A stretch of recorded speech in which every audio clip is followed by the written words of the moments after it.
All right, so you've got that driving test coming up. Oh, yeah. And I bet those pre-test nerves are starting to kick in a little bit. I think Yeah. we've all been there. We have. But you know what? Today, on this deep dive, Mm-hmm.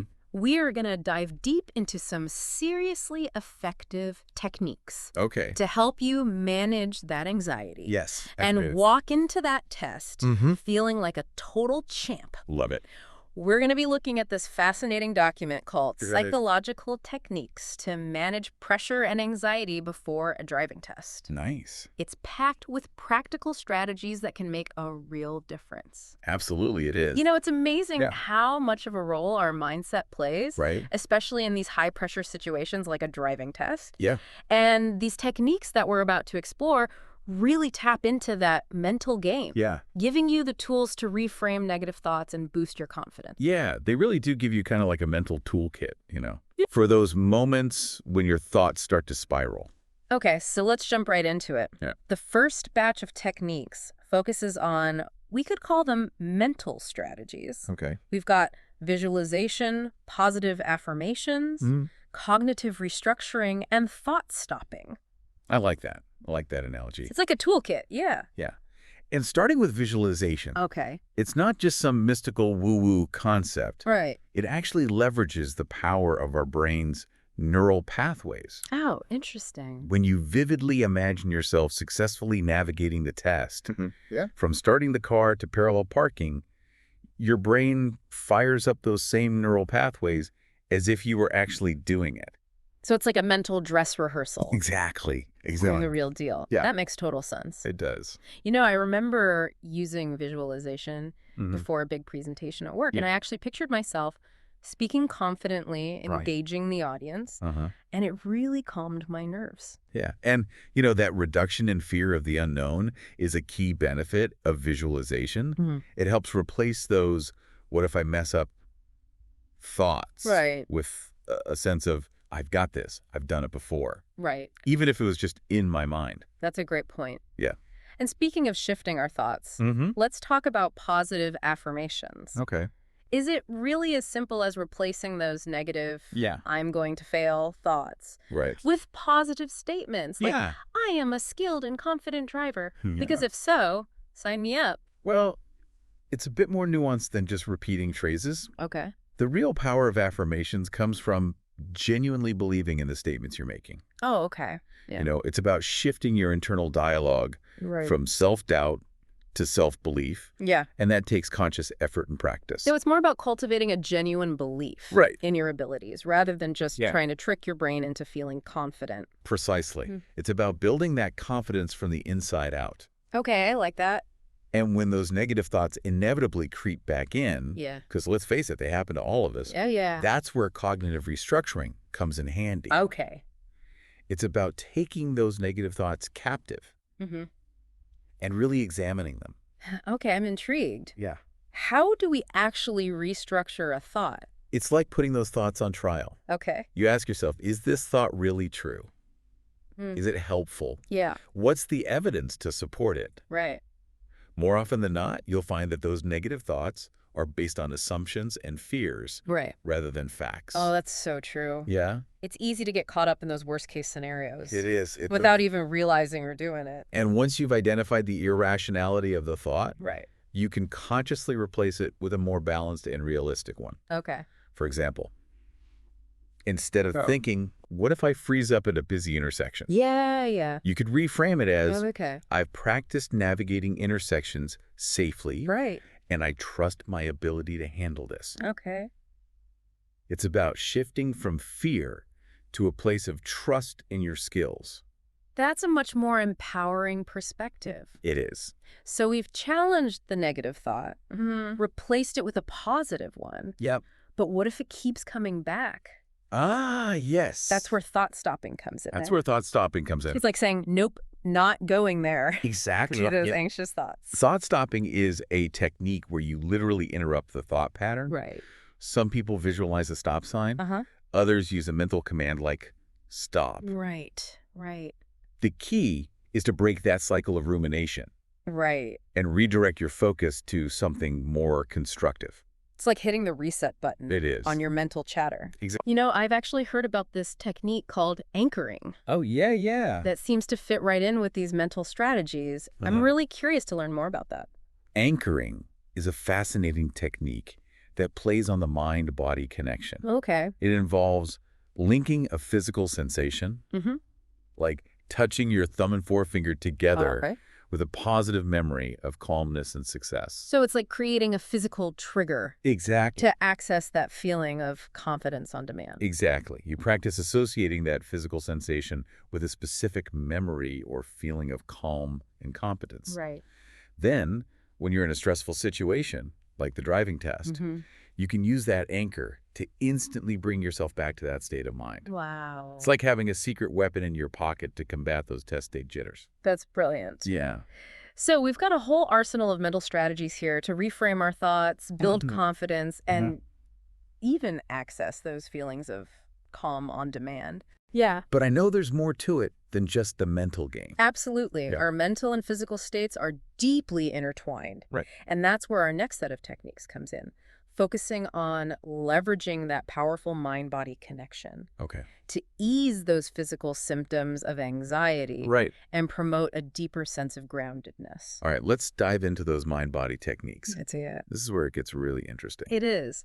So let's start with this technique called progressive muscle relaxation, All right. or PMR. Okay. It's all about consciously tensing and then releasing different muscle groups in your body, Okay. starting from your toes and working your way up. So it's like giving yourself a mini workout, Yeah, but with the goal of relaxation. exactly. I've heard about this before, but I've never really tried it. Yeah, What's the science behind why it works? it's surprisingly effective. Okay. When we're anxious, we often hold a lot of tension in our bodies without even realizing it. PMR helps you become aware of that tension Hey. and then teaches you how to release it. Mm-hmm. By going through this process of tensing and releasing, Right.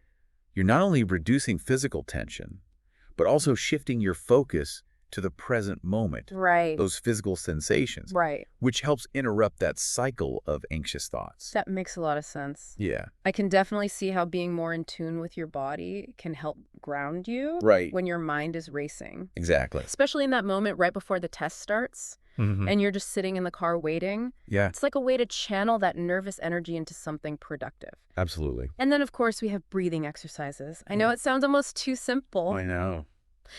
but the way we breathe has a profound impact on our nervous system. It really does. You know, when we're anxious, our breathing tends to become shallow and rapid, Right. which actually signals to our body that we're in danger. Exactly. Oh, I totally get that. Right. When I'm stressed or feeling anxious, I catch myself taking these short, quick breaths. Right. It's like my body forgets how to breathe properly. Right. And that's where conscious breathing techniques come in. Okay. They help us regain control of our breath Right.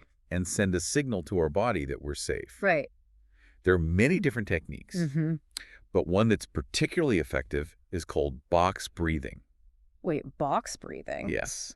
That sounds familiar. Doesn't that come from like Navy SEAL training? You got it? The ones who have to stay calm under incredible pressure? Exactly. Yeah. It's a method they use to stay calm and focused under extreme stress. Wow. And the best part is it's a technique that anyone can learn and practice. Okay. It's a simple 4-step process. Mm-hmm. Inhale for a count of 4, Okay. hold for 4, Got it. exhale for 4, Mm-hmm. and pause for 4. Wow. That's super easy to remember. It is. And knowing that it's used by Navy SEALs definitely gives it some credibility. Oh. Okay, so we've talked about PMR and box breathing, Mm-hmm. and I know you're also a big advocate for mindfulness. Yes. How does that fit into this mind-body connection piece? Mindfulness is all about cultivating a present moment awareness, Okay. paying attention to your thoughts, feelings, and bodily sensations without judgment. Right. Instead of getting swept away by worries about what might happen during the test, Right. you're bringing your attention to what's happening right now in your body and mind. So it's about noticing those anxious thoughts and feelings, Uh-huh. but not letting them control you. Is that kind of like, Yeah. you know, the observer effect we learned about in physics class? I like that connection. It's like, you know. It's about observing those thoughts and feelings without getting entangled in them. Right. This is a powerful way to create some distance between yourself and those anxious thoughts, Okay. allowing you to choose how you want to respond. I'm starting to see a theme here with all these techniques. Yeah, It's about regaining a sense of control, whether it's over our thoughts, our physical sensations, or just our attention in general. absolutely. It's like we're taking back the reins from anxiety Exactly. and saying, hey, I'm in charge here. And speaking of taking charge, Yeah. there's one technique that might seem a bit counterintuitive at first, Okay. but it's actually incredibly effective. Okay. Exposure therapy. Exposure therapy. Okay. I'm all ears. The basic idea is that you gradually expose yourself to test-like situations during practice sessions. Right. The more you familiarize yourself with those anxiety-provoking aspects of the test, Right. the less power they have over you on the actual test day. So, for example, my driving instructor could pretend to be the examiner Yeah. during a practice run, Exactly. asking questions, giving instructions, just like the real test. Exactly. Or you could practice driving in the area where the test will take place, Okay. getting familiar with the roads and potential challenges. The key is to create controlled environments where you can gradually build up your tolerance to the stress of the testing situation. It's like getting immunized against that fear, right? That's a great analogy. The more you encounter it in a safe setting, Yes. the less intimidating it becomes. And it highlights the remarkable ability of our brains to adapt and learn. Right. With repeated exposure, our brains start to recognize that those situations aren't actual threats, Right. and our anxiety response begins to diminish. It's reassuring to know. It is. It's like taking the mystery and the fear out of the unknown. Right. Okay, so we've covered a lot of ground here, from mental strategies to mind-body techniques, We have. and even exposure therapy. It feels like we've really built up a solid toolkit for managing driving test anxiety. We have. What's the final technique in this anxiety-busting arsenal? Well, I saved the best for last. Okay. This one might actually be the most enjoyable. Okay. The reward system. A reward system. Now you've got my attention. Tell me more. It's incredibly simple, Okay. but surprisingly powerful. Okay. Plan a small reward for yourself after the test, Okay. regardless of the outcome. Okay. It could be anything you find enjoyable, Mm-hmm. whether it's your favorite meal, Right. a relaxing activity, Yeah. or spending time with loved ones. So it's about shifting the focus away from the pressure of passing Uh-huh. and creating a positive association with the whole experience. Exactly. Like, hey, no matter what happens, I'm going to treat myself to something nice afterward. Exactly. Yeah. By focusing on a post-test reward, Okay. you're taking some of the pressure off the outcome of the test itself Mm, and creating a sense of anticipation for something positive. yeah. It's a reminder that there's life beyond the driving test, Right. and it's something to look forward to no matter what happens. I love that. Yeah, It's a way to reframe the whole experience and remind yourself that your worth and happiness aren't solely dependent on whether you pass or fail. right? There's so much more to life than that one moment. Absolutely. And remember, these techniques aren't just for driving tests. Right. They're valuable tools for managing anxiety in any high-pressure situation. That's such an important point. Yeah. Whether it's a job interview, a presentation, or any other challenge that triggers those anxious feelings, Uh-huh. these techniques can help you feel more grounded and confident. Yes. It's like equipping yourself with the skills to navigate those moments with more grace and resilience. Precisely. And as you start experimenting with these techniques, Mm-hmm. remember to be patient with yourself. Right. It takes time and practice to find what works best for you. Okay. Not every technique will resonate with everyone, Yeah. and that's perfectly okay. Right. The key is to explore and discover what helps you feel most empowered and in control. Okay, so we've covered so many techniques for taming the driving test anxiety, We have. mental strategies, Uh-huh. mind-body techniques, Yeah. even exposure therapy. Mm, It feels like we've built a solid toolkit here. I think so. You know, it's amazing how many practical techniques are out there, Yeah. ready to be put to use. Absolutely. You know, I was thinking back to our discussion about visualization Okay. and how you mentioned that it activates those same neural pathways in the brain as Right. if you were actually doing it. Right. Yeah. Do you think that same principle applies to the other techniques, Uh-huh. like PMR Yeah. or box breathing? Absolutely. Like, could practicing those techniques regularly actually rewire our brains to respond to stress differently? I think so. Neuroplasticity, the brain's ability to change and adapt, Right. is a real phenomenon. Right. And by consistently practicing these techniques, Uh-huh. we're essentially training our brains to respond to stress Mm-hmm. in a calmer, more controlled way. So it's not just about managing the anxiety in the moment, Right. but actually like rewiring our brains for long-term well-being. Yeah, exactly. It's like creating new neural pathways for relaxation and resilience. For relaxation and resilience, exactly. It makes you realize that we have so much more control over our mental and emotional states Right. than we often give ourselves credit for. Yeah, that's fascinating. It is. And that sense of agency, Uh-huh. that feeling of being in the driver's seat of your own experience is incredibly empowering. It is. Speaking of being in the driver's seat, Right. I think it's time to bring it back to our listener Okay. who's getting ready for that driving test. Yes. You know, we've given them a ton of great information, Mm-hmm. but I want to leave them with a sense of hope and encouragement. Yeah. What's one final thought you'd like to share? Remember that the driving test is just one moment in time. It doesn't define your worth or your capabilities. I love that. Embrace the challenges. Yes. Celebrate the victories. Right. And most importantly, keep that learner's mindset alive. The journey of learning and growth doesn't end with the test.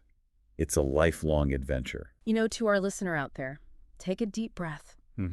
Trust in your preparation. Yeah. And remember all the amazing techniques you now have in your toolkit. That's right. Experiment with them. Yes. Find what works best for you and make them your own.